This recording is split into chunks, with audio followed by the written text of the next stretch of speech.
Good afternoon, Flannelverse. Welcome in, all dogs. Let's punch that week 9 ticket.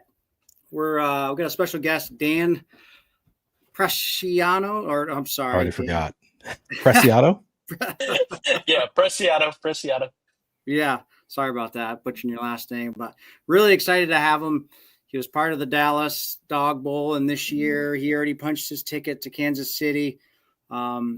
I've been seeing him in the streets every single week, trying to get that second seat. So I'm excited to kind of talk about the week, how you're seeing it. It seems like you're a little bit more of a late week kind of grinder than kind of jumping in super early from what I see on all the draft boards that I share. So I'm excited to kind of get your kind of angles that you see, and then also how you're kind of, forecasting this week and how is it going to play out. Yeah, for sure. This week's definitely different for me. I normally like to hop in early and get started. I'm just had an extremely busy week with life stuff, so Yeah. definitely behind. Yeah. Before we go, I'd like to talk about that week 1. How did that lineup get there? Was it a stand that you took, or were you just kind of building a pretty smooth exposure portfolio, and that was the one that cashed? Yeah, I was pretty balanced across the board. There were some plays that I kind of liked. I thought Ibuka could go off. I had Fields, Bijan, Connor, Ibuka, JSN, and Kittle.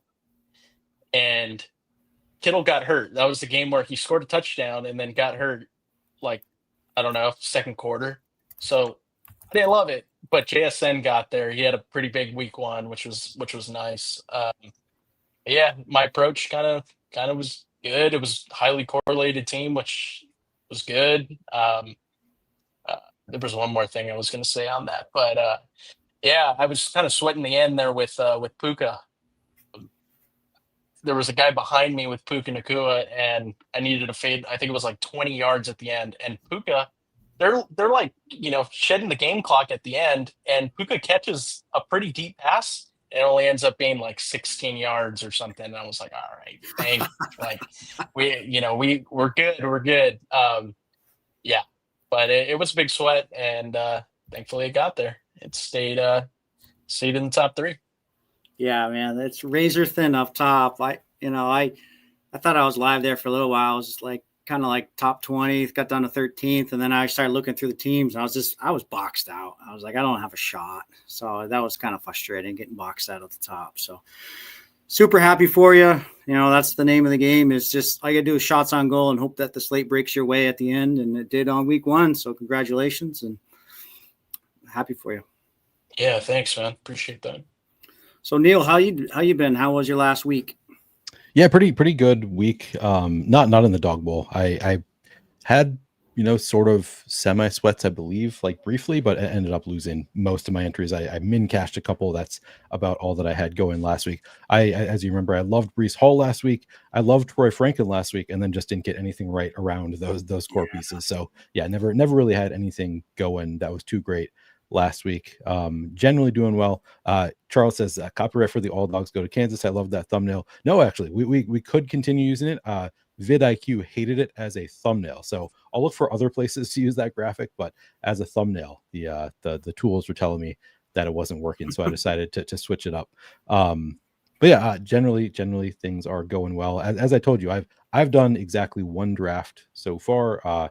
I forgot that I had entered it and remembered in the 5th round, and it was a complete team stack, or complete game stack though. Got there in the 5th round and had 3 Bengals, Chase Brown, T. Higgins, Jamar Chase, and Romo Dunze bring back. So that worked out pretty well for me. So I leaned in and ended up with a full 6-man stack from that one game. And honestly, I don't hate it. Like that's a pretty good game that could work out. Don't really love having T with Chase, with Brown all together on the same team, but stranger things have happened. So okay with that. Happy to be doing the show again. Yeah. Never know if that scores 70, Neil, and every other game goes under, you got the shipper. I got the shipper. The only other thing I wanted to say was exciting development in the Flaniverse Discord day, which, by the way, Flaniverse Discord is free to join. But we created a Mathology's Maniacs channel, and you shared some of your thoughts Let's get on wild. the Dawg Bowl there. That one is so that is actually a private channel. It is for YouTube members and people who are guests on the show. So Dan already added to that channel. I'm just gonna have to add the guests on these Mathology shows as we go. But if you are a YouTube member and you want to check out Math, already shared his thoughts on this slate, pretty comprehensive stuff there, but just generally for whatever you want to do with it, Math. But yeah, people can check that out if you are in the Flaniverse Discord. Yeah, I think I'll just share kind of what I do, my early week process, and then if there's any like bets that I might make, like player prop stuff like that I jump on, I might just throw them in there. Nice, like cool. All right, let's get on to week 9. It's the fourth quarter. We got 4 more slates left. We need to get there, Neil. We need to join Dan. So let's figure it out. Let's solve this puzzle. We got a lot of good games. We got the hammer with the Kansas City Buffalo game, which everybody loves. So let's talk about it. Let's start with the quarterback position and kind of work our way through. So Dan, I'd like to get your thoughts, man. Are you liking the Patty Mahomes and Josh Allen kind of 1-2 turn picks, or are you kind of pushing QB? What's your overall strat looking like this week with quarterback? Yeah, it's hard not to like those two this week, but it just seems like it's super deep at quarterback this week. A lot of these games could really pop, I think, and if you miss out on Mahomes and Allen, I just don't see it as that big of a deal. There are some guys that can be had in the 4th, 5th, 6th round that you're pretty happy with closing out lineups. So yeah, I don't think it's the end of the world if you miss out on those two. Obviously, they could separate, but I think there's a lot of other guys that could definitely challenge them. Yeah, I concur. I definitely want to build some with that when I'm in the kind of the right side of the board. Try to get some fun like Mahomes with Cook and vice versa. See if you can get some Rice with Josh. Just kind of build out some different kind of 1v1s there in that game. If that's a game that does kind of pop up, having that hammer that's chasing everybody down could be fun if you're a volume drafter. But I agree. You don't have to have it. I don't think it could definitely be the roster that you need, but I don't think if you don't get it, you shouldn't be disappointed. I'm struggling a little bit with the Herbert, May, Jones, kind of Caleb, Dart, like that range. Like I kind of like May and Jones and Caleb a little bit more than Herbert. I haven't clicked a lot of Herbert yet. What's your take on the Chargers this week? Yeah, the Tennessee defense is just so bad that I understand why Herbert is getting the love that he is. But yeah, I mean, it's probably going to be a pretty run heavy game script, I would think. I think the Chargers are going to blow doors off of the Titans, so it's probably more of a Vidal game, which I'm sure we'll talk about in the running backs. But yeah, May and Jones, I could definitely see an argument for them over Herbert. Caleb, I want to like Caleb so much. I'm a USC fan. I draft him all the time, and he burns me every week. At least the last 2 weeks, he's been awful. So I understand that it's a soft matchup. It's just one of those things. I don't know if I could do it. I don't know if I could do it this week. Yeah, one thing that I can share quickly, it's the Bengals. They don't blitz very often. They're only blitzing like 16% of the time. So he should have time. And that's when he's been struggling the most with the inaccuracy, is when he has no time. So I think it sets up pretty well for him. I've been building out some Caleb stuff early in the week so far. What about you, Neil? You got any hot takes on quarterback? Or I know you haven't been in the streets too much and you're just kind of getting used to the slate a little bit, but seems pretty deep other than the top end. Not many people going off the board. I see like Goff, some Nick, some Flacco, some Trevor, like in stack. So there will be some low-owned quarterbacks, but they're probably more in that stacking environment because the rushing quarterbacks are pretty much going every single time. Yeah, I mean, I like Goff quite a bit. If he's going to be going late, easy to stack up Goff. That seems like a pretty strong play late. I feel like generally I am going to like this mid range, like you mentioned. I think Daniel Jones against Pittsburgh looks great. Caleb, to me, I mean, just Cincinnati, just one of those defenses that I'll just play anybody against Cincinnati. I don't care who it is. I played Fields against Cincinnati. I'm just going to continue to attack them. I think generally I'm probably not going to get a ton of Mahomes and Allen just where they're going. I feel like it's usually like you're trying to get running backs there. It's pretty rare, I think, that I'm going to want quarterbacks in the first and second round. Maybe that's wrong. Maybe that's something that, over time I'll learn that that's something I should be focusing on, because they obviously, the elite quarterbacks often have like the 35-point ceiling where they really can separate. And this is one of those rare game environments where it's like, I'm not usually going to like Patrick Mahomes this early just because he's not really an elite rusher, although he's shown it, here and there this year. But this is one of those games that like he's willing to run in the right game environment. And this is a game where they could be pushed, so he could just be kind of forced to do a lot. So yeah, I think they're probably fine just because that game environment is so strong. They're both going to be pushing each other.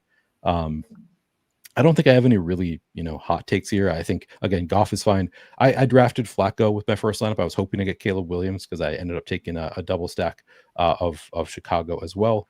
I ended up taking Flacco. I'll probably, hope to swap that. It probably depends on what I do with the rest of my drafts, but maybe go for Browning, which feels pretty gross after watching Browning this year, but have to do it with a Bengals stack. I think that's like a fine alternative. If you take Flacco and he ends up sitting this week, I think Browning is not like the end of the world just because it is such a strong matchup. Yeah, but no real. I don't think I'm going to be going to much JJ McCarthy. He runs a little bit. He is my guy. I drafted a ton in best ball, hoping that he is legit. But tough matchup with Detroit. Don't think I'm going there. I don't think I see anything great among the late quarterbacks other than Goff. Yeah, any shout outs for Purdy? Do you think he's coming back? He's in a good matchup. If he does come back and he's healthy, you historically when he's playing, that's a 30-point team, and he's not going every time. I haven't really done a lot of it yet, but he's definitely something that I've been thinking about throughout the week here is how to, we're going to watch practice reports, but you guys thinking about maybe play it before you see it type of play with Purdy, or what's your thoughts there? I think it's kind of a layup matchup to where you can trust him. I know he's been out a while, but man, against the Giants, like I really think that's a solid matchup for him to get right. And he could be had so late. If he didn't have that Q tag, I think he'd be probably a 5th-round quarterback. So if you can get him pretty much undrafted as of now, I think you can kind of get ahead on that ADP right now. I think it's a pretty good buy. Yeah, I think that's a great shout out. Yeah, I've only seen him in like probably less than half the boards that I've been saving. I think I've done about 13. I've only seen him go about half of the drafts, and it's usually with like CMC. Some people are doing a little Purdy Jennings late. I did a Purdy Pearsall like when the contest first opened, but I don't know if Pearsall is going yet. We'll see. We'll see how that shapes out. But yeah, I kind of agree with you on the Minnesota side of things too, Neil. But we'll see. We'll see how it all plays out. Any last shout outs on quarterback before we go to probably one of the most important positions to get right, the running back position? I got nothing. Yeah, neither do I. All right. Got to get these right. This is where the wins and losses are had, is getting these combos right, or building out the 1-2-2-1s right, or the 1-1-3-1s right. So what do you think? Is it pretty good up top? JT is the 101, followed by CMC, and then you can kind of pick and choose between the other three. And I got a couple hot takes on those three once we get there. Yeah, I think it's this week is so interesting because there's so many games that could pop, and there's so many games with high team totals that and I feel like you can really, really choose your own avenue, and you can really find these convictions to go any direction you kind of want to. But yeah, I think it's pretty solid. Should be Taylor, McCaffrey, Gibbs, Bijan, and Jacobs. I think Bijan and Jacobs could be up for debate. But yeah, those 5 in that order is pretty clear cut to me. Yeah, I mean, let's have that debate, because I think it's Jacobs over Bijan this week. Just really just matchup based and point total based in the way that the Green Bay wants to, run it up when they're up. I feel like he's definitely a 2-touchdown type of play this week for us, where Bijan's in a really tough matchup plus kind of game environment. that might not pop, kind of like the Green Bay game is. So that's kind of how I'm kind of drafting it. I'm drafting Gibbs 3 because Gibbs just absolutely crushes Neal's Vikings. His games against the Vikings are just massive. He always breaks a long one. I think he's going to have a house call. So I'm kind of going Gibbs 3, Jacobs 4, and actually Bijan 5. And I have seen Bijan slide a little bit. I think I got him at 7 earlier today because some people are taking even Puka over Bijan. So I feel like the market's starting to get there too a little bit. But yeah, that's kind of how I see it. Sounds about right to me. Also, I mean, Carolina's run defense still like, I mean, it just gave up so many to James Cook. I don't know if like Josh Jacobs is such a different runner than James Cook that I'm not sure if it is a great matchup for Josh Jacobs. They're still like bottom 11 or 12 matchup in terms of schedule adjusted fantasy points allowed. Looks like maybe even bottom 10 in terms of schedule adjusted fantasy points allowed over the past 10 games. But yeah, it's a really tough matchup. 4th worst in terms of schedule adjusted fantasy points allowed by the New England defense. 2 running backs over the past 5 games. So I think that I'm with you on your order of maybe Jacobs flipping Bijan there. But I think the rest of it, yeah, looks right to me. Yeah, I'm going to see Bijan in the wild. I'm going to the Pats Atlanta game on Sunday. So Fun. I'll, hopefully, I mean, I just got a feeling the way that the Pats defense play, especially at home, they're going to really want to take him out. I'm a little bit more higher on the passing attack. Like, I think London right now is a really good click for us, especially if he goes, because he's a mismatch with that second. They're very small. They're quick, but small. And London's going to kind of have a lot of physical and height advantage if Penix can go. It's kind of how I like the angle of playing that game a little bit. So yeah, I mean, James Cook, Kyron, and then we're getting into Vidal and Swift and Genty. It's kind of preference for me, game environment play. I kind of like Kyron over Kyron and Cook. I'm good with either one. That falls to me if I'm on the right side of the board. I'm pretty stoked to get one of those two before you got to start making the decision about, Vidal. I think he's in a really good match and he should have all the work. So I've been taking him kind of at that 1-2 turn. It looks kind of scary because you're like, I'm just taking the guy that just is kind of the 3rd running back on the roster, just kind of drafting him like an alpha stud. It's a kind of like am I really doing this type of click? But I think it's warranted this week. Yeah, it definitely seemed like the efficiency's been there, the work's been there. This is such a smash spot for Vidal. Like I think we talked about it on the side. Like I didn't know that his ADP was this high, and I understand it, like why he's getting steamed up like this. It's just really hard to see his name like with a 13.5 ADP attached to it. Yeah. But I understand it. I really understand it because I do think it's warranted with everything kind of taken into account here. Yeah. I think once ETR comes out here in a couple hours, it's going to be right about there, 23 carries last week. 23 carries, 2 targets on 38.2% route participation. Like that is bell cow workload. Yeah. So you guys, so the first one that I always look for is who's playing the Bengals. That's always like the first thing I look for. Which running back is playing the Bengals? It's DeAndre Swift this week, and he is ranked behind Kamani Vidal in ADP. Is that how you guys have it? Like, how much interest do you guys have in DeAndre? I know it's kind of a gross name. It's not as fun as Breece Hall or Josh Jacobs against the Bengals, but like everybody has crushed the Bengals. Do we think it continues this week with the Bears? I do. Yeah, I'm kind of good going either way there at the 1-2 turn. I love when Swift falls and you can pair up your running backs in the first 2 rounds. And the same thing with Chase Brown. I love getting CMC. Chase Brown is a really fun start.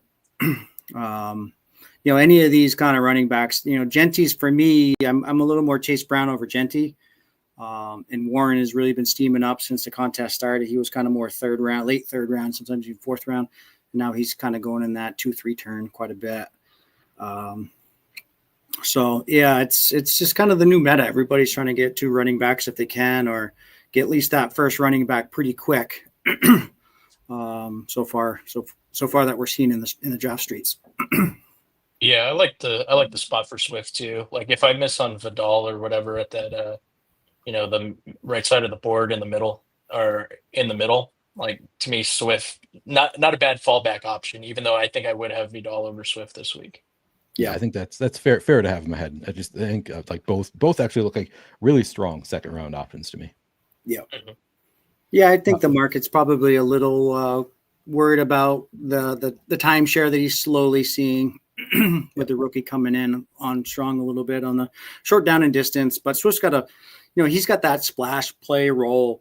He's got the speed. He's got the house call stuff. Where the rookie, not so much. He's going to be more. He could steal some of that goal line work. That would really suck if it happens. But yeah, that's what we're seeing.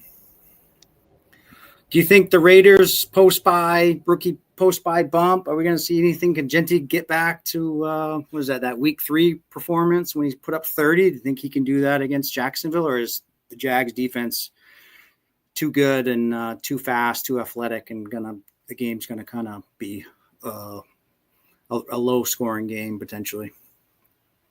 Yeah, it should be, at least the way I see it. I think it should be kind of a slog. And at points this year, the Jags have been kind of a pass funnel. And I think the Jags, man, I think that they're probably going to blow the doors out off the Raiders here. And in those type of game scripts, Genty has just never gotten there. Right. And he's already such a boomer bust type of play from week to week that I just don't think this is the spot for him. He's a guy that I probably will not be clicking myself very often. I don't personally think he's going to project well either. And I think this ADP is probably going to drop quite a bit. Yeah, I agree. So on the flip side, do you think ETN's going to be a little bit of a mover? Do you think ETN's going to be a pretty strong play in that good game script that you're kind of outlaying, like with them up big, or what's your thoughts on ETN? I do. I've only done 5 Dawg Bowls this week so far. I've clicked ETN twice. So I think ETN's a pretty good click for the inverse reason that I don't think Genty is a good click this week. Nice. You haven't heard that it's actually Tootin season? Come on. Baseball Tootin. No. I really need it for my best ball bags, but no, not expecting it. You never know. They get up enough, you might see some that's right. Some blowout run. The last one I think has been a pretty strong. I think ETR will probably like him a little bit, and is Jalen Warren in that Pittsburgh Indy game. Again, a little bit of a timeshare with Gainwell, but he's getting a lot of the base work, the goal line work, and a high scoring game. So he'll probably project pretty well. And I think the market's already navigating that way a little bit. And I don't really see him falling much in the third round anymore, even if he gets to the third round. Yeah, Warren looks good to me. Yeah, I like Warren this week too.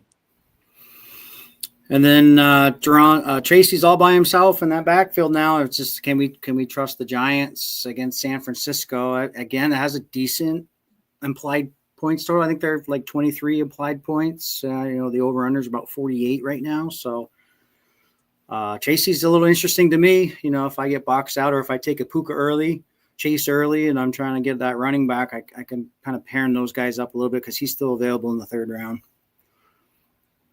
Yeah.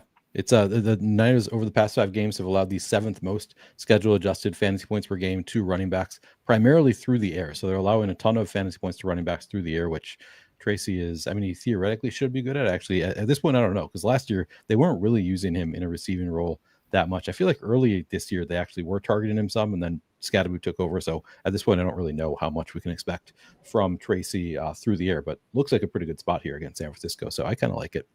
Yeah, there's not many people there. They're all banged up. They're going to run a lot of 12 still. They're going to try to keep it close and give it to their playmakers as best they can. Yeah, fair concern about the offensive line, I think.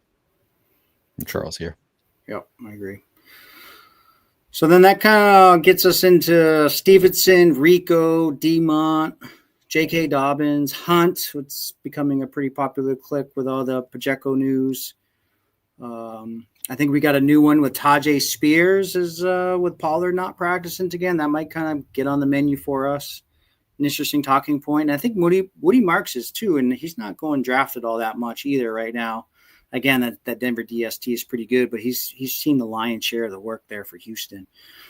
Have been seeing a little bit of Aaron Jones clicks early in the week and not so much the last couple of days. So I thought that was kind of interesting. But any kind of shout outs here? Are you guys kind of going down into these clicks, or are you guys trying to stay up top and start drafting wide receivers kind of in the back half of the board? I think I'll mix in some of these. Go ahead, Dan. Sorry. I was gonna say, I think that there's some pretty viable clicks at the back end with running backs. You brought up a good one, like Woody Marks. I think like to be entirely undrafted is kind of crazy. He seems to be getting more involvement week after week. It's a really, really tough matchup, but I think you could do worse. Tyjae Spears with Pollard not practicing. I think at some point Travion Henderson might be an interesting click with Ramondre not practicing today. And there's just a lot. There's a lot of names down here that I think could wind up being viable or are already viable clicks. So I'm waiting on running backs, I think, and just kind of spreading it around. Yeah, I'm starting to see that too. Instead of like, clicking that second round Warren, try to find a good tight ends, good wide receiver if one falls, and then maybe waiting and taking a little bit more stabs on some of these guys with high team totals and good game environments. One guy that I really thought I was going to I already did kind of smash early was J.K. Dobbins. He's third right now in rushing yards in the NFL. He actually has the third most 10-yard rushes in the NFL, and no one wants to click him. Like, you're getting 6th round J.K. Dobbins. Houston's difficult, but they can be rushed on, and Denver has the second or third best O-line. So they should win the trenches there in a pretty good game environment. I know that Harvey got the 3 touchdowns. It's all kind of gadgety type of looks that we saw on Sunday, but again, that's probably not repeatable. I'm kind of doubled down a little bit on J.K. Dobbins this week. I'll probably be over the field with my clicks on him. I'd like to hear you guys' thoughts on the more general strategy of this part of the week before ETR projections come out. How much will we be focused on like the best clicks versus like the clicks we expect to move up or that have the most potential to move up? So, for example, Kyle Monunga with DeAndre Swift not practicing today. If that's real, if DeAndre Swift misses this game, Kyle Monunga is going to be a smash. Same thing with Tony Pollard. I don't know how much Tyjae Spears would move up, but with Tony Pollard missing practice today, there's I think increased possibility that he's going to miss the game. So should we be focusing on the guys like Tyjae Spears and Kyle Monunga now with the thought that or Trevion Henderson, I guess with Ramondre also, should we be thinking about those guys as right now because they could move up multiple rounds before the draft? Should we be focusing on those guys more so than the Marks and Dobbins, who I agree they're good clicks, but they're probably going to be there at least 5th round later on in the week. What do you think of trying to attack trying to predict how the market might move or how news might break? Is that something that you try to do more earlier in the week if to break ties? Go ahead, Dan. Yeah, that's definitely something I do. I think it's one of the best ways to approach it. I think last week, even though he didn't get home, Rachaad White was a pretty good example of that, just getting ahead. He was going in the 30s and 40s at early week, and he ended up being a 1-2 turn pick. So if you can get ahead on stuff like that and guys like that get home, yeah, it's such a massive benefit. So yeah, that's why I think it's important to look at some of these early week Q tags, guys that are not practicing, because you can get ahead pretty well. Yeah.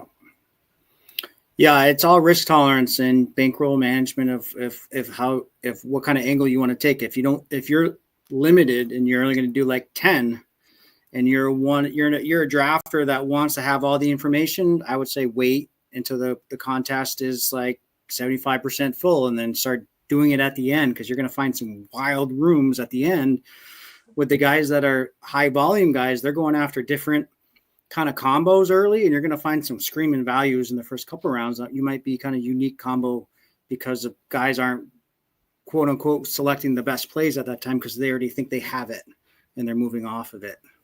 Right.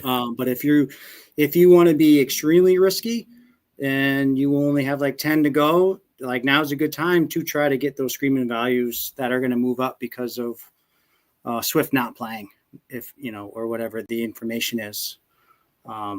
And if you're a volume drafter, you just kind of, I try to do like 5, 6 to 10 a day. It's just kind of how I like to go, throughout the day. And a couple of times I'll probably stay up kind of late if the rooms are filling up, and stay in a room that's kind of, getting 12 every time, and I'll try to get some overnight volume into at times. It's all just kind of personal preference, if that makes sense, Neil. Yeah, totally makes sense. All right. Good shout outs. I think there's a lot of good running backs to hit. Do you think it's a 1-2 week, Dan, or do you think 3 wide receivers get home this week? I do think it's a 1-2-2-1 type of week. Yeah. Yeah, I mean, we've seen weeks where both get home for seats. So yeah, anything can happen, of course. Yeah, exactly. And it's a weird wide receiver slate. It seems like running back dries up, but then after all that conversation that we just had, you're like, wow, there's actually quite a bit of running back clicks there. So, and then vice versa on the wide receiver, we kind of got Chase, Puka, Rice up top. I really like St. Brown in that matchup. I think St. Brown's going to have a pretty good game. And then we got Jefferson, Adams, Roma Dunzes with that Q tag. He's probably going to be fine though. But I'm kind of going with ADP on the wide receiver side. It's just a vital. The swings of ceilings kind of go back and forth, so it's really hard for me to like kind of lock into one wide receiver. I kind of like to do smooth exposure with my wide receivers, where I try to take more of an angle with my running backs. This is kind of how I like to play it. Yep, for sure. Some strong ones at the top. Any like shout outs between Jefferson all the way down to like Pittman? Anybody you guys want to preference more than anybody else, or you think it's kind of like building out minis, game stacks, just trying to get high team totals, building your roster out that way, like kind of projection based drafting with your wide receivers? So are you thinking that the top 4 is just a clear like order right here? So you're saying beyond those 4? Yeah, okay. I agree. Yeah. Sometimes I go St. Brown. I think St. Brown could have a really good game. I haven't really done him over Rice, but like I'll do St. Brown over a running back sometimes. There, I think he's in a good matchup. I will say, I think like I'd probably have Puka over Chase if it's not Flacco starting. Oh yeah. Because Flacco's dealing with that what is it, AC joint sprain? Yeah. It sounds like he has a chance at playing, but if he doesn't, man, like I think that's such a massive difference. Huge. He's just peppering Chase with targets. So yeah, that's something to watch. I'm kind of scared off Chase, at least early week. I need to see what happens with Flacco first. But as of now, if Flacco's in, I think that's pretty clear cut order, at least for the top 5. Yeah, yep. I concur. Rome's in a good matchup. Ladd's in a great matchup, but it's just like, how much are they going to have to throw it? All the LAC guys. Yeah. I mean, Rome would also be better if Joe Flacco's there, because I think like Cincinnati might be able to push it with Joe Flacco. But I think Rome would be maybe my next favorite if Joe Flacco is active and that game like has the chance to be competitive. I actually think Rome looks pretty good. I don't know. It's tough to argue against. Like Devontae also looks really good. Jefferson. I mean, I love Jefferson. I love JJ McCarthy, but it is kind of like, do I want to risk it this early against that Detroit defense? Like we haven't really seen in his 2 games of action, we haven't seen JJ really support great production from his wide receivers. So it does seem a little bit risky to take Jefferson there. Yeah, he falls a little bit. So I've been scooping him up, trying to get him at discount a little bit, or maybe like get a unique combo up top. I'm not really going out of my way to get Jefferson this week. Yeah. Nico, we're going to see Nico this week. Concussion practice Sounds today. Like I saw. Yep. I think that looks pretty good. One thing I did see with Houston, just for the ball knowers out there, they went max protection. They went 6 offensive linemen to give Stroud a lot of time to throw. Nice. Is that going to matter against Denver's DST? Well, time will tell, but maybe they're trying to get back to, what we saw in 2024 with Stroud. Give him some time where he can step up in the pocket and make some deep throws. So their offense is changing, so it's kind of something to monitor, which is good. Yeah. I think Collins is a guy that's probably going to move up quite a bit. Like with PS2 out, like that's a pretty big one. And I watched the game last week with I'm a Broncos fan. I watched Denver Dallas. Riley Moss is a good corner. Yeah. But he's undersized, and his attack plan against CeeDee Lamb last week was pretty much, man, if I can't make a play on the ball, I'm just going to hack him, and I'm going to draw this PI call. He's going to have the same issue again with Nico Collins this week. I think Nico Collins is going to have an eruption spot in his first week back here. I understand Denver's defense is good, but I think he's in for a very big day. Yeah, I hope so. That'd be fun. We got some fourth round Nico out there, so that's been fun. Yeah, I love the call that he's going to move up, because I see it and I immediately thought, like, I don't really want Nico banged up against Denver. I think everybody's going to see that Q tag, that Denver defense, and not realize like it was a concussion. He's probably like, he's going to come back fully healthy, and Patrick Surtain is out, so it is like a doubly like, oh yeah, this is actually a sneaky good spot. Yeah. I like Pittman this week. Good game environment. Pittsburgh's really struggling in the back end with communication. They're just leaving guys wide open throughout the field. I mean, that could get corrected a little bit, especially at home, but I think Pittman's in a pretty good spot. And I like Drake London this week quite a bit myself, as long as he can get some practices in. And I'm kind of playing that Q tag like he's in and he's going to be fine. That's definitely a risk that I'm willing to take, but I'm not. I could totally see the other side of it where it's just you should pass on it. So, but I kind of like that game. Plus, I'm going to it, so I want some action on it. The best reason to make a click, I think, is if you're going to the game and you just want it, wishcast it. Just like high scoring game, be fun. What about you, Dan? You like in London this week, or are you kind of move off that game a little bit? I do like London if he plays. I think that game, I think you're kind of right. I think it's got sneaky appeal. I think the total's 44.5, if I remember correctly, somewhere around there, 44 or 45.5. So 40, not one of the higher games on the slate, but I think it's got sneaky upside. May's a lot of fun, can push the Falcons. The Falcons offense at times can be a lot of fun. So I think they could push each other back and forth, and we could see a pretty high scoring game there. Yeah, it all comes down to New England's approach on the heavy blitz scheme that Atlanta deploys. They blitz the shit out of the quarterbacks. So it all depends on how May does with that and how the offensive line does with that. So we'll see how it goes. Moving on down, I mean, everybody's favorite right now is Travis Hunter. He's getting steamed up right now. So it's everybody's chasing the dragon with Hunter, hoping that it hits before we see it. I thought that was kind of interesting. Worthy's always going with Mahomes, it seems like, or with Allen on the right side of the board in the fourth round. Higgins slides a little bit, but I think we've already kind of said it. It all depends on Flacco's playing. If Flacco's in and he's fine, I think Higgins is a good click for us in that fourth round. Any kind of fourth round shout outs with all these, pretty much everyone from London to Diggs is all kind of fourth round clicks for us right now. That's where they're going. Anyone you think might move up? Brian Thomas, if he plays. Maybe Brian Thomas. Yeah, I think that's probably a good angle with everybody chasing the Travis Hunter's team. You might be able to kind of play the reverse and say Brian Thomas is the one that goes off against the Raiders. I think it's a good click right now.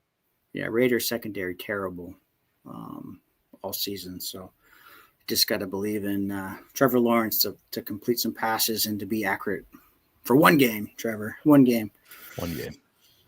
Neil, what about you? Anything you see kind of in this middle of the range before we get into the last kind of the fifth, sixth round guys, and anything scroll below that to get some low on wide receivers? Honestly, not really. Not really. That's different from the field, I guess. Like, I think these all look like strong clicks to me, but nobody's like jumping out to me as the clear angle. I like the BTJ shout. The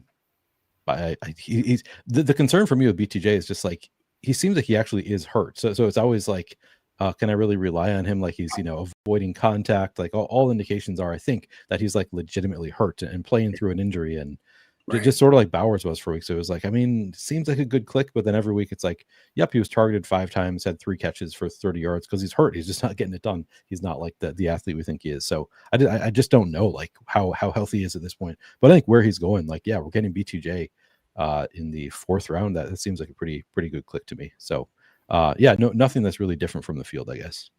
Yeah, a report came out. He's practicing with a harness, which is never good. Yeah. So we got Diggs in that same game.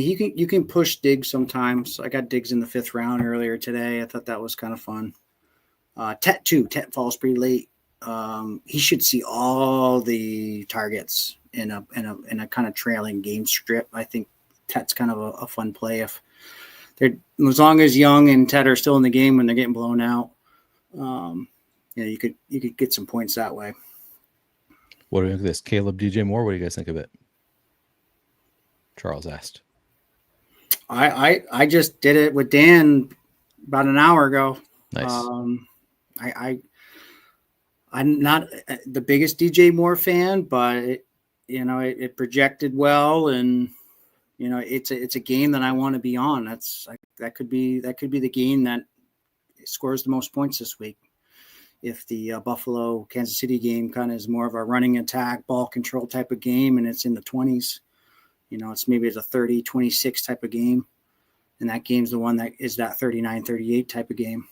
So, yeah. You guys like Shakir? I've been struggling with Shakir a little bit and what to do. He had that one explosive, and you're not going to get many explosives on Kansas City.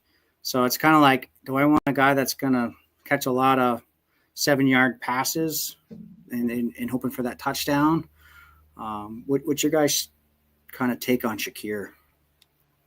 I think it looks like a strong late click, just because that should be a game where it should be a high scoring game. Shakir, I think, is still the pretty clear number 1 receiver on Buffalo. I mean, wide receiver. I guess Kincaid is like up there as far as earning targets. But I think like Shakir has a great connection with Josh Allen. This is a game they're probably going to need to score a lot of points to win. So yeah, I think Shakir is just and he gets those kind of like short yard, do it with the yak kind of plays that kind of raise the floor. But I think also like you can get the ceiling there. We've seen him do the like break a tackle and get a 40-yard touchdown. So I think Shakir is like a pretty strong late click. Yeah, I agree with you there, especially after coming off last week. He's getting a lot of the first read looks, and I think Shakir is a great shout. One other guy that I've been kind of thinking about a lot is Wan'Dale Robinson in that Giants San Fran game. San Fran's DST is a little banged up. They're not getting a lot of pressure. Dart's going to be running around like a madman, scrambling, throwing the ball wherever he can, and there's not many bodies left. I know Slayton's getting back, but he's going to be on the field 100% of the time. So I've been kind of gravitating to him a little bit. He's not going 100% of the time in all draft boards either. So maybe they throw a little bit more with no Scattaboo. What do you think? That's kind of what I'm thinking too. Yeah. What do you think of Booty's ADP here?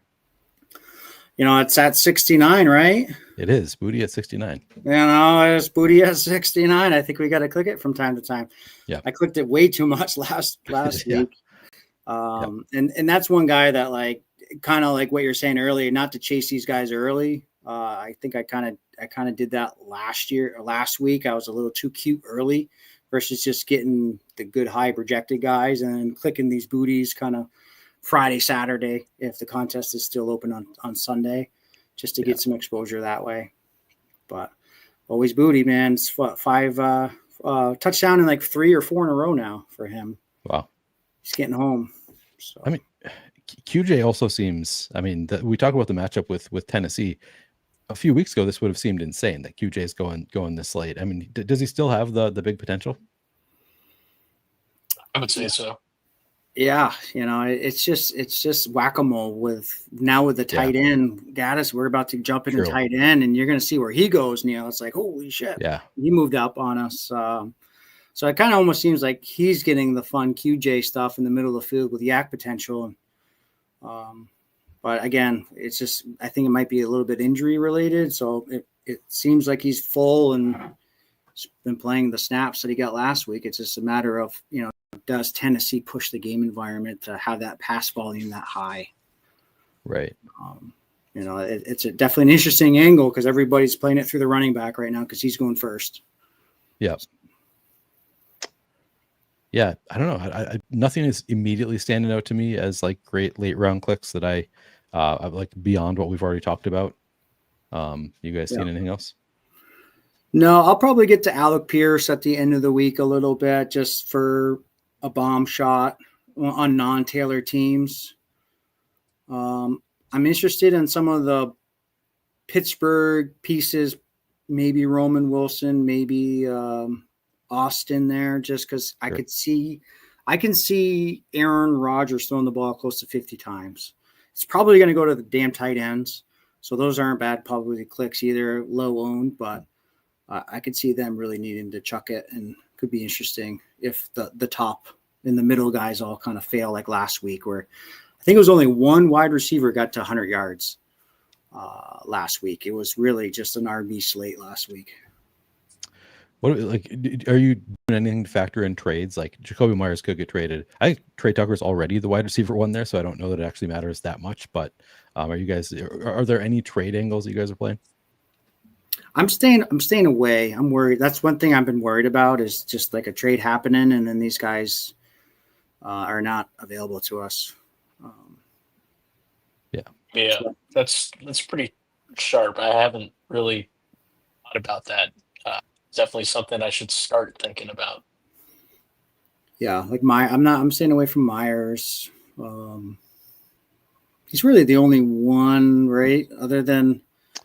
Yeah, I think so. I think he's the only one that Breece Hall. I don't know. I don't think we have to worry about it that much. Yeah, Breece isn't on the slate for us. Oh yeah, week 9. But, yeah, because I was thinking it's going to happen. It's going to happen today, tomorrow, Friday. I doubt a trade's going to happen on Saturday. Travel day. Really preparation day for the Sunday. So it's either going to happen today or tomorrow, or potentially Friday or Monday, following slate. Right. So I want to get to your boy Addison so bad because I love that kid. He's such a baller, but I'm a little worried. But he's also going in every draft right now. So is he really? Okay. Yeah, it's a little bit less of appeal because everybody wants the Buffalo, KC, and everybody wants the Minnesota, Detroit. Yeah. Interesting. Yeah, I mean they looked good together in the preseason. JJ with Addison. So hopefully they can bring that back. Their first regular season game together. The whole Vikings offense could look better if Darisaw is active, which looking like he's going to be. Now they have Addison. Like I'm hopeful that the Vikings offense will be able to function this week. It's just not the best matchup to have it all come together, obviously. Yeah, another trade candidate, Shaheed. I haven't been clicking him. I'm just worried about it. Yeah. I have been clicking Olave a little bit, but not much. Because he falls. He's he's kind of in that third, fourth round right now, which is like kind of crazy for Olave. Yeah. Historically. Dan, quick question for you. Troy Franklin, can he do it again? You're our Baltimore guy or our Denver guy. Yeah, I think so. I think that kid has a lot of talent. And they're just finally starting to really utilize him. It's like they were trying to make Marvin Mims the wide receiver 2, and then they turned him into a gadgety type of player instead of the wide receiver 2. And then they realized, we got Troy Franklin on the roster. Started using him alongside Sutton, and it's really opening up the offense. I think Franklin's moving forward is going to be a really big piece of the Broncos offense. Yeah, and I kind of see it with Sutton's getting so much attention. Especially in this matchup against Houston, Stingley will probably be on Sutton, leaves him kind of on the secondary pieces. He's got such a good red zone, getting a lot of end zone targets. 18 targets the last 2 weeks. So, I mean, he's definitely a big part of the offense right now. And he's not really going at all, especially after last week, which was kind of surprising. So I think he's definitely going to become a priority for me later on in the drafting week. Nice. It's only like a low total though. It's like 39.5. So that's just not a sexy game environment. So no one's really going there that much. Yeah. All right, tight end, our favorite position. What do you think, Dan? How you attacking tight end this week? There's a lot of tight ends I like at the top, and there's a lot of tight ends I kind of like in the late middle portion from what I've seen. Um, I don't think this is a week where you need to overdraft Tyler Warren or the white or that tight end 1, tight end 2, because there's a few guys right behind him that aren't bad. And I think Bowers is a good click this week. I think Tucker Kraft against the team that's the absolute worst against tight ends in the league. Excellent click. There's a lot of names this week that I think are really, really strong. I've seen Laporta fall into the early 6th round twice in the few dog pulls I've done. So I don't know, man. I think it's gonna be pretty nice. Do you think it's kind of 100% tight end week for you? Like there's no real need to scroll down on tight end? Yeah, because the back end's so strong. Like a lot of these guys are so free. Like Hunter Henry's free. Kyle Yeah. Pitts is pretty much free. And I think those are really strong, especially if London doesn't play on Pitts. Yeah, I think you can kind of just cover the board however you see fit, and whoever catches a touchdown. Yeah. I pray that they're optimal. Yeah, I've been kind of struggling with that a little bit because it's just the top like 8 are so strong. Warren all the way to Laporta, and even Kelsey in that game environment, I think is a pretty strong, and it's getting some fun usage. They're doing some fun little combo stuff with Rice, which I was kind of I didn't think that they were going to coexist in the middle of the field, but I think Andy Reid's figured out a fun way to give Patty some options there in the middle of the field. Kincaid's one that I'm struggling a little bit. He's got a barking knee right now. I don't know if he's quite 100%. He's pretty much going in every draft, so I might have a soft fade on Kincaid is one angle I might play. Not 100% sure on that one yet. Do like Theo Johnson just because I've been talking about the Giants, and there's not a lot of people to throw to. He'll be on the field 100% of the time. What about your boy Hawkinson, Neil? Can he get home? Yeah, I mean, revenge game, obviously, against Detroit. Where we can play the revenge angle. I think they're going to need to throw the ball quite a bit. Obviously, he's competing with Jefferson and Addison, which is not ideal, but he will need a touchdown to get there, most likely. I think he can get home. Bowers to me looks like the smash of all smashes. Like, is this a real ADP? Is this actually where he goes? Yeah, he's 3rd round right now. That's sometimes insane. Sometimes late 3rd. Yeah. He's returning. They say full speed at practice. He hasn't been full speed the entire season. The only game that he was full speed, he had 5 catches for over 100 yards in 3 quarters. Like he was awesome to start the year when healthy. He's been banged up. Finally now they had 3 weeks off and the bye. I think he should be fully healthy. Returns against the Jacksonville defense that has allowed the 4th most schedule adjusted fantasy points allowed to tight ends. To me, that's like Justin. I'll take him at the 2-3 turn every time. I'd gladly take him at the end of the 2nd round. Yeah, give me all the Brock Bowers. I think you just steamed him up, Neil. We'll see. I don't think I move the market like you do. No, stop it. No, I agree. He's as soon as projection comes out, he's gonna be right there. He's gonna be right there with everybody else. He's gonna project there right next to Kraft and Kittle and Warren. They'll be all bunched up. Those guys will all kind of go in a row. Yeah. Yeah, Kittle against New York looks good too. Yep. Kittle looks great. Kraft looks great. I like Laporta in that game environment. Yep. Any other shout outs, Dan, before we hop in a room and see if we can build the shipper? I think Pitts and Henry are like going to be my late guys this week. It's just I think they're going a tad late. I think Theo's a good call too. I think that late Dart Theo stack is pretty nice. And yeah, I think those 3 probably my go-tos late. Yep. Any love for Taysom Hill? Are you on the Taysom Hill is God bandwagon? I always try to toss him in once or twice in my portfolio, just to be safe. It's such a great conversation piece. So how do you feel about Taysom Hill?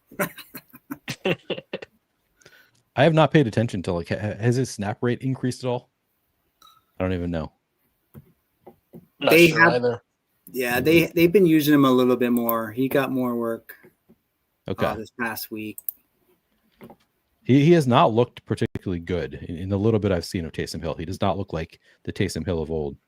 Yeah, I mean, so week 5, 13%. This is using fantasy points data. Week 6, 24. Week 7, 17. Week 8, 7% snap rate for Taysom Hill.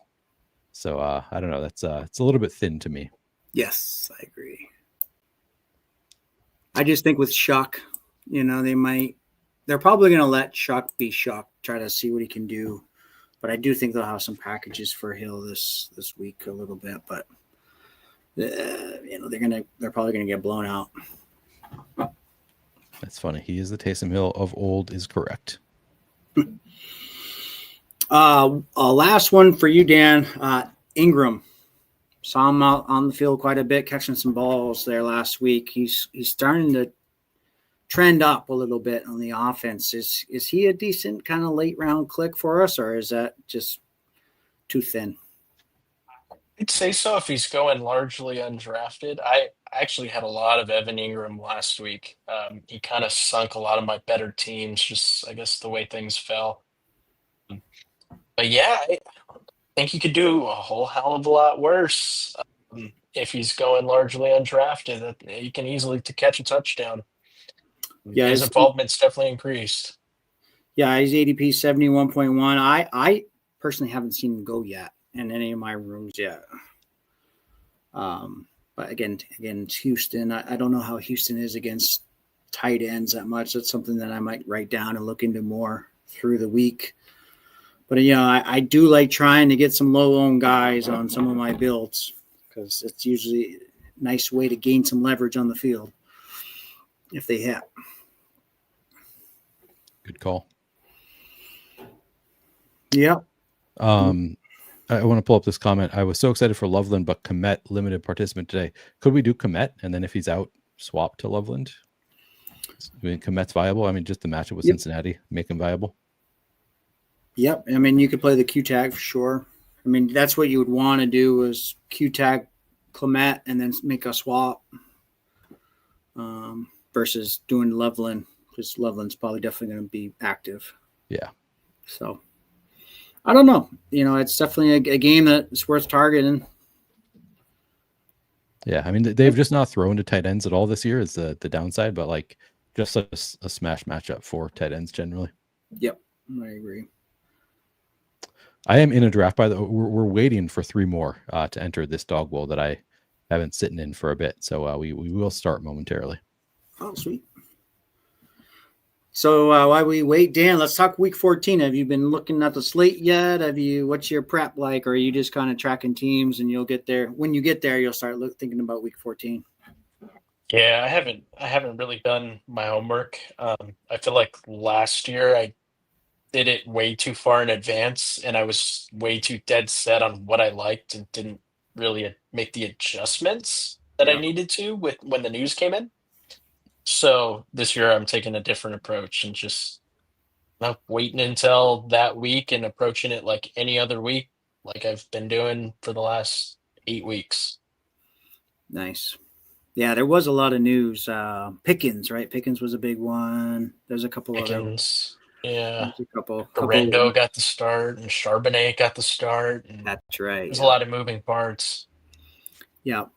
Yeah, my angle was I was going to let you guys all figure out what to do. And it was just like I kind of was going to stay away from all those game environments. That's kind of how I played it. And just went for the Hawk Tua. Yep. Yeah, you did the Hawk Tua. Well, you were on Tua too. You had a Tua Achane, I think, and Waddle. You were on it. Yeah, I did. Just didn't have the right pieces around it. Yeah. Yeah, the running back, the Bijan was a big part of my success because him and Addison, just that kind of mini was just such a big hit in the 1:00 game. Yeah, that was a crazy one with the whole the Vikings doubles and Josh Allen putting up 51. Yeah. Like such a weird week to be the Dog Bowl, Yeah. final. Yeah. I think it was, Such an I think it was outlier like, week. yeah, I think it was like a 10 or 11 game slate too. And I was thinking like 124, 125 would take home. And I think Viper put up almost 150 or 140 something. It was crazy. Yeah. It's like, tough one. Are you going solo? Or are you bringing a wife, friend, girlfriend? Taking my dad with me this year. Oh, Last sweet. year I took one of my good friends, but last year I took one of my good friends, and I kind of felt like my dad was like a little bit. He felt like he was slighted a little bit. So this year, since I'm going back, I take my dad with me. Nice. Nice. That'd be fun. All right, so we're up here, huh? What do we got? Josh Jacobs is there. do Yeah, that's up. Is that it? I think so, right, Dan? Yep. Yeah, I think that's an easy one. There you go. Nice start. Yeah, it's pretty rare seeing them fall that date. Rice got moved up. I said 4. Yeah. So that's really about it. And there's kind of personal preferences. Yeah. I think we're going to see a lot of this. All week you're gonna see some people moving things around in this first couple of rounds. I don't think anyone has any hard, other than the top 3, probably top 4, pretty tried and true. But again, the grinders, the guys getting heavy volume, they're gonna do some different things. So there will be some screaming values at times. So make Yeah, this is a fun week. You just don't know how much volume I'm going to put in. And trying to do anywhere from 60 to 100 a week. Last week I did a little bit more than I normally do, but I'm going to be on vacation for week 10 and 11. So, and then this week I'm super, super busy. So Yeah, I think I might only have one last crack at a seat, and that's going to be week 12. So we'll see, or another seat, I should say. Yeah. Doesn't hurt my feelings, Stan. I don't like seeing you in the lobby all that much. Yeah, right. Save some room for us, man. Hopefully we get home this week. Yeah, hopefully you guys do. Swift goes. I was kind of hoping Swift is going to fall to us. Both of the elite quarterbacks are here if we want them. Justin Jefferson. I feel like that's kind of unique with Jacobs. I would think so. You mean one of the elite quarterbacks, or which angle are you thinking? Yeah, with one of the elites, with Jacobs. Josh Allen's the remaining quarterback. Should we go there? That's Superman week, man. If he doesn't do it this week, he's not going to do it that much this season. They got such a soft schedule. They want to win this game, man. They want to win this game. Kansas City's coming, knocking on the door, trying to get home field throughout the playoffs. Bills need this game. They need this win. Yeah. Superman Josh time. 40 points, book at. And it does seem like getting these unique combos is like really, really helpful, especially unique combos in like the first couple rounds, like with the really high projected guys. Seems like that has been something that's been helping people get there a lot, which is kind of frustrating if you don't get those unique combos. Like it's kind of the luck of the draw, but like we got a little bit lucky here, I think, with Jacobs and Allen. So that looks good. Yeah, I agree. So I know we don't have to make our decision now, but do you guys want to try to build that game out? Because we're going to have a chance for Worthy in the 3rd. We won't be able to get Worthy in the 4th. Or we can maybe probably get Shakir in 5th or 6th. Probably definitely 5th, maybe not 6th. Yeah, I definitely think that's a good angle with Shakir. I know we talked about that earlier. Yeah. And we don't have to bring it back. I mean, bringbacks haven't really landed. Doesn't mean it's not going to happen, but you don't have to bring it back if you want to stay in if you want to get into a secondary game environment. Yeah. I kind of want to try to get a good tight end if one falls to us. I was kind of thinking like it really depends on what's available there. Like if I don't love the other options, then yeah, I think break the tie toward Worthy. But if we can get an elite tight end or one of like a receiver we really like, something like that, or there are actually some running backs I think in this round as well that look pretty good. Yep. So I think we have a lot of like pretty good options that I don't know. I don't really want to reach for Worthy necessarily, but we'll see what's there. Just seems like Worthy's role when Rushy Rice is there is like 4 targets per game. Just like seems, and you can hit it with 4 targets per game. It's just not like it is with Rice out. Yep. Yeah, you're pretty much preying on the 70-yard bomb or the 70-yard catch and run. You know, it's tough. Talented playmaker though. So anything can happen there. Yep. The Bills super zone heavy, keep everything in front. They play super deep. Both defenses, KC and Baltimore, both extremely good against the passing attack, but they're softer against the running game. So, this does not set up a good game for Worthy on paper. So, shout out Tyler. Shout out. Appreciate you, Tyler. Gifted somebody a membership, which I think just goes to him by default. If let me see. No, Whohams received a gift membership from Tyler. Awesome. Appreciate you, Tyler. Just getting back in the States. I heard he was gallivanting over in Europe somewhere. I didn't even know that. Japan. I think he was out in Japan. Yeah. Any rub and tugs, Tyler? Any rub and tugs? Huh? We're on the clock, and then we can hear about the rub and tugs. Anybody? I mean, Gadsden, Higgins. Where do you want to go Worthy? I mean, I don't love anybody here. No, tight ends all get wiped. Bummer. Yep. London is there. Yeah. Oh, London is there. Do you like London here? I do. Yeah, we do that. Good value. Yeah. Why not? Let's do it.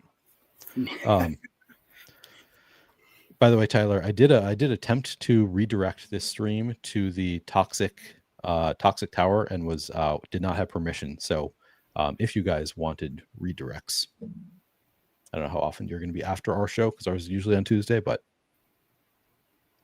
could turn that on.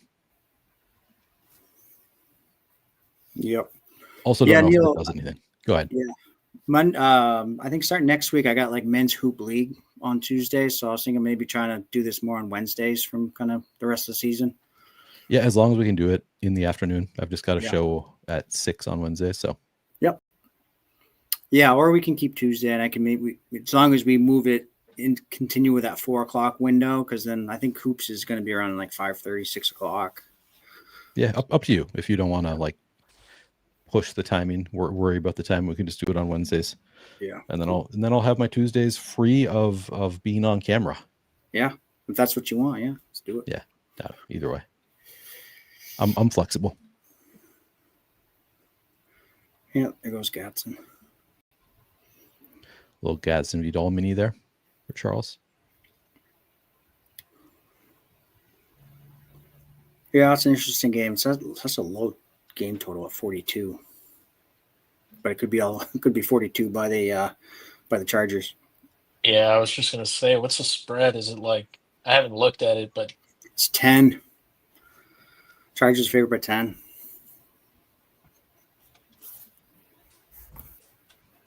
Yeah. No, yep, they can score some points there. Yeah, there'll be 4 touchdowns is in the range of outcomes for sure. Man, if only we could have gotten Bowers to fall to us. This would have been the dream team. I know. I was thinking the same thing. Maybe we'll get Bowers, but yeah. Sharp room. Yep. Chad's in here. Hot Sauce, TCFC, Dave. All the usuals. Is that Lee? No, it's Charles.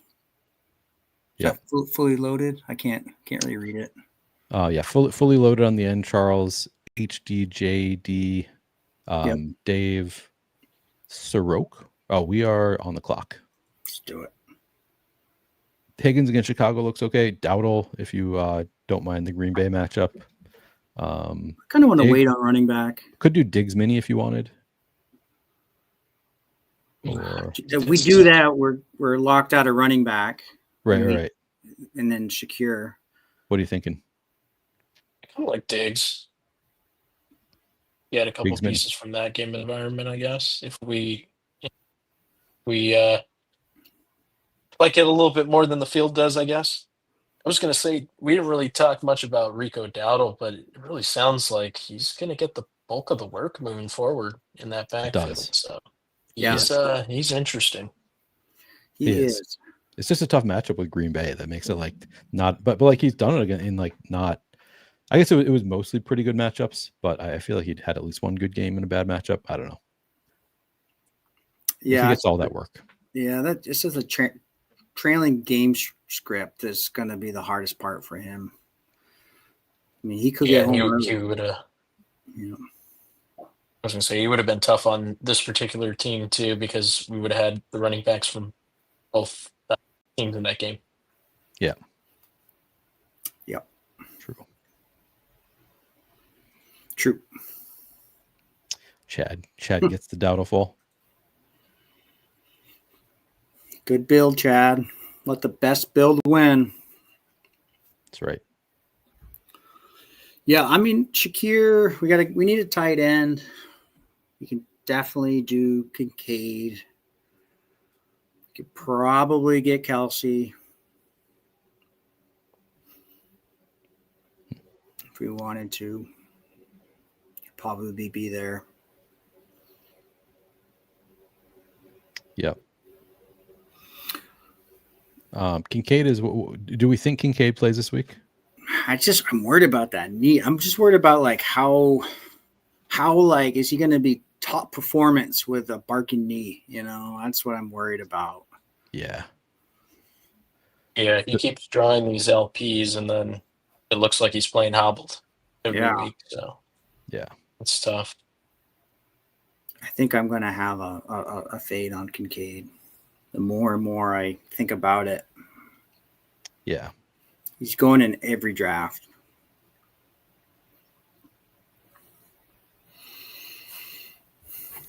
There goes Hunt. Ooh, Daniel Jones goes.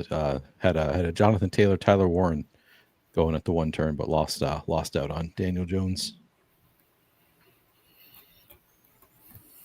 Although I don't think Tubins cares that much about stacking. Maybe I'm just basing that on what the draft I did earlier, where he took Caleb Williams unstacked. So maybe he just likes the projection there. Yep.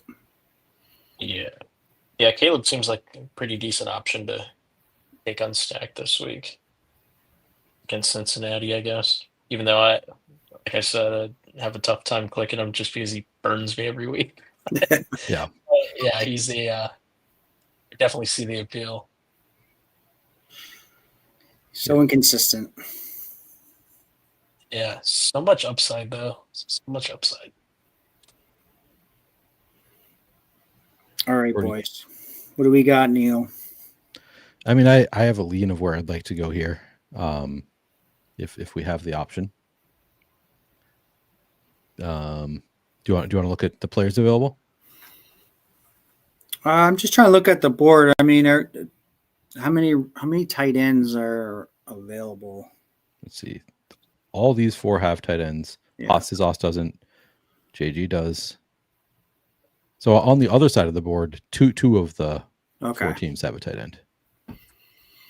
Those four tight ends need to go.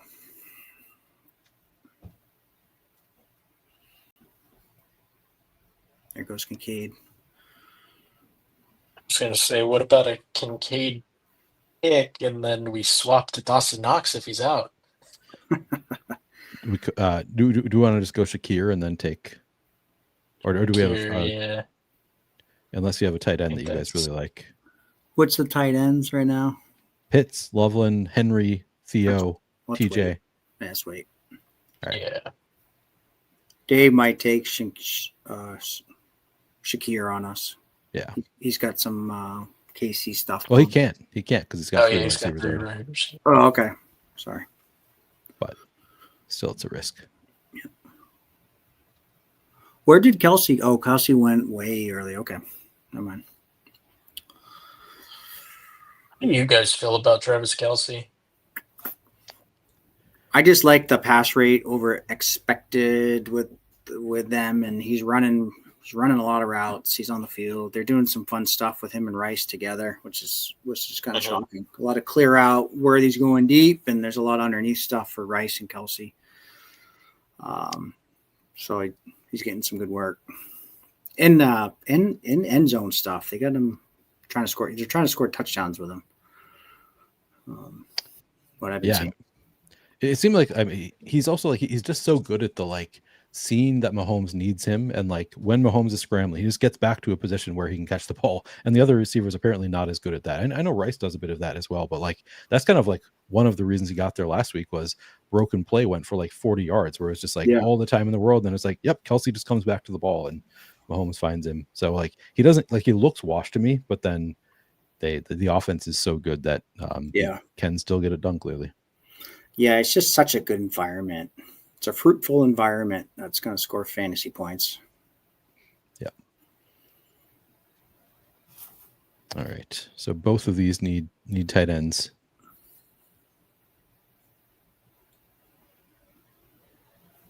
So we can start thinking about angles we could play here. Oh, and they both go. Johnson and Pitts went. So we could go Komet and hope that he ends up out, and then take Loveland. Hawkinson against Detroit. Theo, Hunter Henry, Engram. Anybody you guys like here? I don't think I really have a preference. Maybe Theo. Yeah, I like Theo the best. There we go. Theo it is. I wanted to do Hawkinson for you. I just don't think he's gonna. I don't think he's gonna out target Theo this week. Probably not. Yeah. Kind of seems like Dart likes Theo. At least he did the first couple games. I guess I haven't looked at the most recent game yet. Wonder how long that. Yeah. I wonder how long that lasts. Just with Theo's drops the last few weeks. Oh my god. Yeah. It's a hard time holding on. Yeah, that's a good point. Can lose that trust pretty early. Yeah, Bellinger's got a questionable tag. I don't know if we got to follow those, but I mean, this is just last week. He got 97% of routes, 20% of the targets. He's got an 8 out of 9. You know, it's pretty solid for a real late round tight end. Yeah. We've been an hour and 20 minutes. Totally up to you guys. If you want to keep going, we could do another one. Otherwise, if you've got things you need to do, we'll get out of here. What do you guys? How you feeling? Gaston or Dan, your call, man. I'll let you make the call. Well, we could do another one if you guys are in. Yeah, do it. And we are in the draft already. So I just clicked to see how many, and we got the 4 hole. So we don't have time to even review this board. But I feel okay about the team. Apologies to anybody who's in the draft wanted us to review it. We gotta start getting into the next one. Wait, I did that wrong. Go to draft. I see we're in the 4 hole. Yeah, sweet. Yes, sir. Good place to be. A lot of the same names here. We got Tubin's in here again. Dave's in here again. Fully loaded. Keith, Hot Sauce. And then a few new guys. Nice. Love seeing new people. So why we wait? How's everybody's best balls looking? This is getting crunch time now. This is where it really starts separating the men from the wannabes right now, is these next couple of weeks. I'm being exposed as a wannabe. This is my worst week by far, hitting week 8. As somebody who's like super cognizant of bye weeks, it's always the worst bye weeks that I'm like, I should pick up steam here, and I just get crushed. I just don't have much Jonathan Taylor, Javonte Williams, and to not have those guys. Okay, let's do we like Jamar Chase, Bijan, Puka? You said you like Puka better than Jamar Chase. Yeah. If it's should we do that? Uh-huh. Puka or Bijan, one or the other. Let's I'd go say Puka. Yeah, let's go for a Puka. So yeah, I think the scores in the Bipocalypse weeks matter so much. If you have the players that separate, I think that's kind of an under thought about aspect of best ball. It's just like the barrier to entry is lower because a lot of players are getting zeros. So then just like you separate so much more. If you have the guy who puts up 30 points, and I just don't have the guys who put up 30 points this week, and sort of got crushed from an advancement standpoint. I'm now at 27 teams advancing in BBM, which is okay, but yeah, just way worse than I have been. So hopefully we can bounce back with Bowers returning, one of my most drafted players. But I think having a ton of Bowers and Hampton, among others, kind of catching up to me. How about you guys? Yeah, go I ahead. got Dan. smoked this past week. Yeah, I think I had 26 going into last week, and right now I have 17. So things are not looking up. One of my teams though went off, and it's now in the top 200 in the regular season. Ooh, that's fun. So there's a There little you go. bit of a sweat there. So yeah, There you go. looks pretty nutted.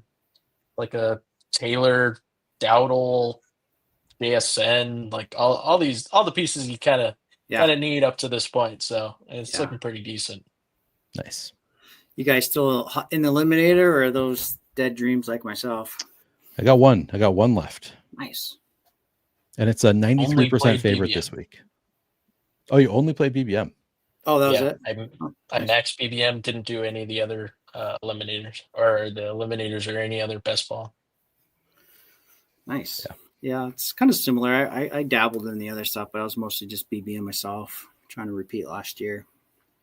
I maxed out the eliminator. I mean, this is the first week that I've had like awesome luck in terms of my opponent does not have a quarterback. Of course, last week my opponent was not supposed to have a quarterback, and then Tyrod Taylor injured himself, and Justin Fields came back, and I won just by a hair on Monday night. I was like 36% or something going into Monday night, and just lucked out that none of his guys did anything. But then this week, I'm facing a team that's Jalen Hurts, Anthony Richardson are the quarterbacks, so I should have a big advantage there. Nice. Yeah. Sweet. Yeah, but I was bummed. I had a team that made it through the 6 weeks without Rashee Rice, got Rashee Rice to week 7, and then I put up 138 points, but then faced an opponent that put up 154. So like it was a really strong team. I was excited about it, and then it just faced a buzzsaw. Yeah. Yeah, buzzsaw. Yeah.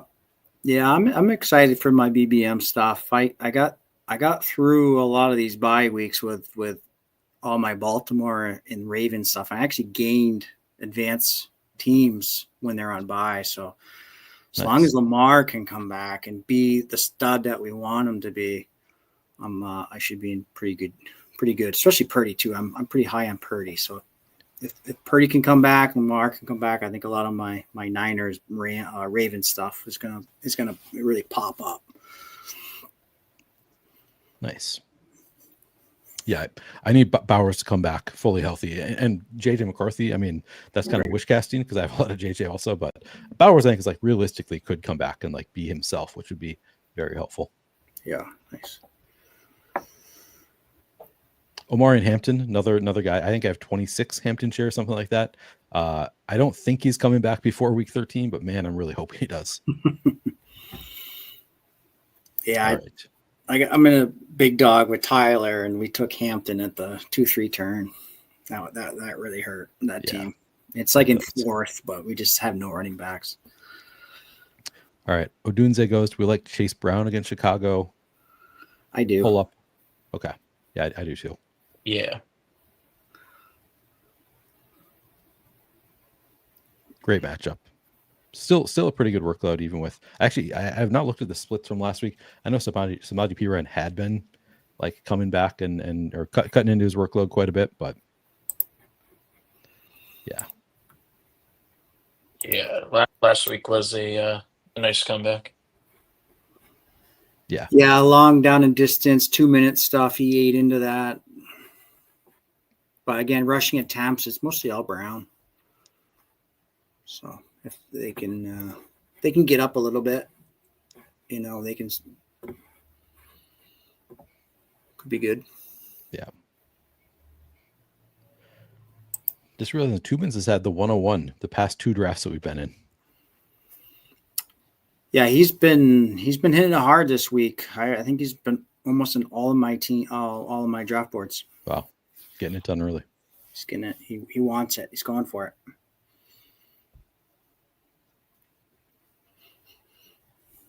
All right. What's going to be, Dave? Oh, I mean, give me all the Bowers here, personally. Do you guys object? Do you want one of these running backs instead? No, I like it. Let's get Bowers because we talked about some of those late round running backs, and it might be a good click on this start. He's just tough to. Tough to what? Son. Oh yeah. Yeah, ETN was there. It's probably there's a toss up between those two guys. Dave says I have grave suspicion that Chubbs 21 is someone else's account. He is constantly drafting horrible teams at Teeter. Teeter will end up getting thrown out. Sorry, shouldn't have read that in case that is somebody who's watching the stream. I don't know who that is. Oh, he's talking about Tubins. Oh no, he's a grinder. Like yeah, I think he's. Yeah, it's just. I have no idea. It's just drafting differently than you. That's all. There's nothing wrong with that. Yeah, I have not paid attention to how good his teams are.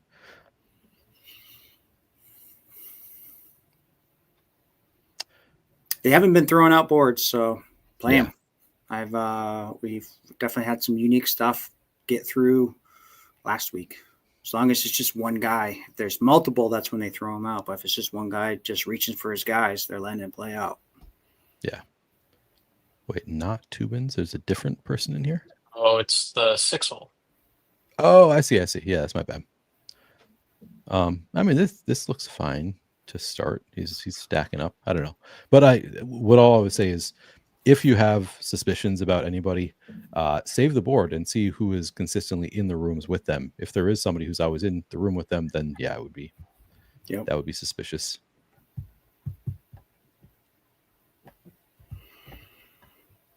So Dan, where are you located? You said are you in Denver? I'm in LA. LA, nice. Yeah, I'm about 15 miles outside of downtown. Very nice. From here. Just moved back here though. Just moved from Florida. What part of Florida were you in? I was in Orlando area, like right by UCF campus, pretty much. Couple blocks away. Nice. Cool. Oh, I've only been to Tampa. Actually, that's not true. Where did I go for spring break in college? I went somewhere in Florida. I forget, some beach. But recently I've only been to Tampa, which is, cool. Yeah, you like that. Tampa's a lot nicer than Orlando. Is it? Yeah, Orlando's just it's pretty boring. There's not a whole lot going on. Yeah. It's all centered around Disney World. Yeah. Marshland everywhere, little ponds and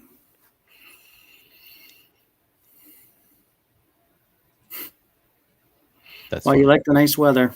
That's cool. We're getting ready to get some skiing in. I can't wait for the snow to start flying up my way. It's like kind of miss it. Excuse me. I lived in upstate New York for 5 years. I went to Syracuse. So Syracuse, yeah. Yeah, I kind of miss that weather. Always liked the snow. Used to go skiing. It was I kind of miss it. Haven't been up there in a while. Yeah, snow hits different in like New York than it does in Minnesota or Vermont. It's a little bit. It's colder. Comes with colder weather here.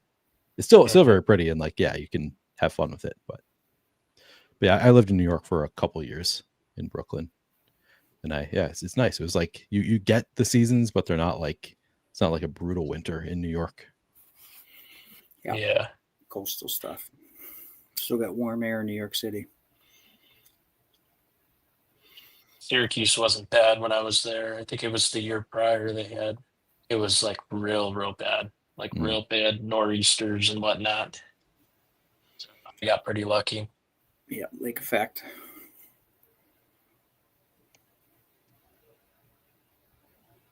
I mean, this team, like if you had told us that you could draft these three in great matchups together, I mean, before the season, this looks like a smash team from preseason analysis. Yeah, give us some Joe Burrow, baby. That's right. That one really stunk. That one did stink. Yeah. Flacco's coming back, though. I mean, the chase bags are back. So we are. We're on the clock. Reminder: Stevenson is here. Stephon Diggs, David Montgomery, Tedero McMillan. It's a weird spot. Super weird. Yeah, I'm not loving this. I don't mind going Tet. Yeah. Trailing game script. You should see 10 targets. Is it going to be Andy Dalton again? It's No, going to Young. be Preciado. It's going to be Young. Okay. He was a full participant today. Yeah. All right. I like that pairing. You could see both of those. You could see 30 from Puka and 20 from Tat. Yeah. Mm-hmm. Get 50 from our wide receivers. Didn't even notice the double bully tight end here in the tool. Interesting.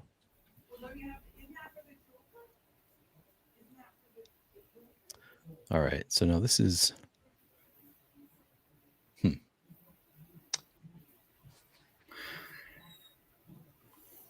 I was going to suggest Jordan Love to play up that We go Caleb and game, and but do, he's gone. We go Caleb and a late DJ Moore. I don't know. Yeah, I don't like that. Or is Moore gone? No, he's still there. He might not be there when we get back, though. Who's available? Even running? naked. Who's our running back? Montgomery, Dobbins, or Cunt. I don't mind Demont, but also maybe trying to get Pierce. We got Demont. Okay. Yeah. I like that. I think that fifth round Demont sounds good to me.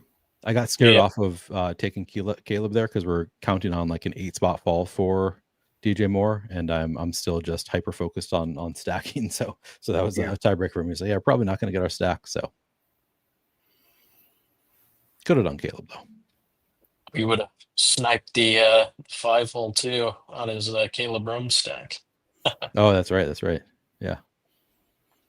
Yeah, I'm trying to do more of these kind of late round running back builds, and even if it's an unstacked kind of, Bo Nix, other guys like that, that aren't getting drafted that much, are kind of appealing to me. It was Daytona Beach for spring break. Thanks, Chad. I was like, I know some has beach in the name. Yeah, Daytona Beach. Yeah, about 45 minutes from where I was living. It was a good time. I was on, so it was a spring break with the cross country team, and one of my biggest memories is just going out for runs, and we did like out and back. So it was just like on a sidewalk in just like the most like dull scenery. It was just like beautiful, but like you could be on the beach, and we just like ran out and back 18 miles on sidewalks that just were in the middle of nowhere. So that was not cool, but the beach was cool. Yeah, we did our baseball spring training stuff down in Cocoa Beach, Daytona area at times. It was fun. Wait, you played baseball at a high enough level that you had spring training? Yeah, for college. You'd go down for spring break. Cool. Chase some girls, get drunk, and go play baseball. I bet that was a good time. What position did you play? I was center field. I was an outfielder. Oh, maybe we've talked about this. You were a speedy guy. Yep. I was chasing down fly balls. Yeah. Yeah, it was fun. Mathology is a man of mystery. Nice. Yeah, it was fun. What's your 40 time now? I mean. Oh, I got a keg of beer around my waist right now. So yeah, I feel that.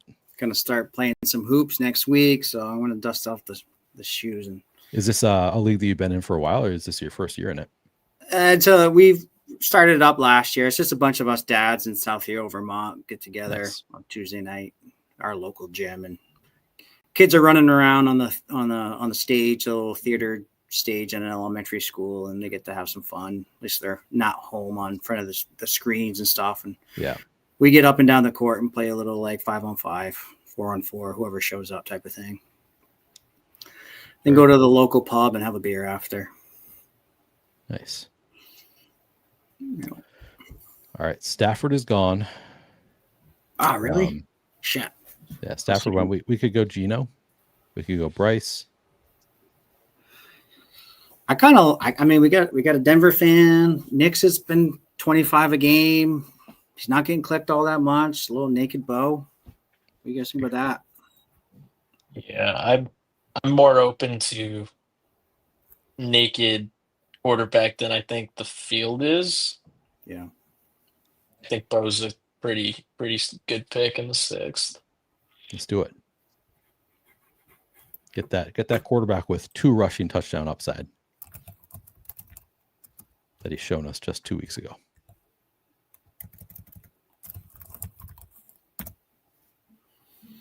You know, I like it. I like this team. Yeah, so do I. Yeah, we've got a lot of high upside players on this team, I'd say. I think it's good. Yeah, I mean, Nick's is just, he's a rhythm guy. You know, once he gets in rhythm, it's hard to get him out, and he's playing well. This is very similar to last year. He did this to us last year, too. He sucked, and then he got really hot, really good, and just carried it. So, Yeah. The fact that he's not going drafted all that much, he's very appealing this week. I agree. Go Easy Card says we should have taken T-Law for the rushing upside. He had just like that one random game where he rushed for like 54 yards and 2 touchdowns. Otherwise, he has not rushed that much this year. That was no. Yeah, that was the Kansas City game, right? You know. Yep. Short Island game. It could happen again. I mean, Vegas is defensive front. You know, Crosby's no joke, so he's going to have to get out of the pocket probably pretty quick. But it's just there could be some wide receivers wide open against that crappy secondary, so he might not need to run that much. Yeah. I think our team is good. Do you want to sauce any of the other teams or give reviews of any of you? Are you tired and want to get out of here? Take a look if you want. Yeah, I don't like saucing because I have no idea how this slate's going to play, and I don't want to sauce the winner. Fair point. Cool. I like predicting forecasting and predicting models a little bit, but I mean, again, any one of these could be the shipper in my opinion. So yeah, 100%. You know, there's a lot of sharp drafters that enter the Dawg Bowl. Yep. I feel good about the team. Yeah, I think it's strong. I think both of them are really solid.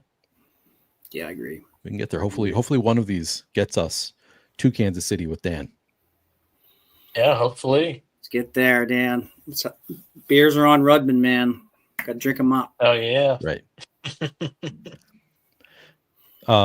Anything else? I mean, so Underdog Masterclass, I know people can use promo code MATH to get 10% off on the Underdog Masterclass, or just use the link in the description of this video. That is the course that Pete Overzet and the Badge Bros have done about all things Underdog, basically, mostly 6-man drafts, but some on 12-man drafts as well. So check that out if you haven't already done so. You guys have anything you want to shout out? Nope. I think you said it all, man. Good luck, everybody. Dan, thanks so much for joining us, and I'll let you close it out. Yeah, thanks for having me on, guys. Hoping you guys can find your way to Kansas City and meet you guys in person. Yeah, would love to see you in there. And yeah, thank you, Dan, very much for joining us. By the way, if you're not already in the Flannelverse Discord, get in the Discord. Free to join. Link in the description of this video. All right, thanks, everybody. We'll see you next week.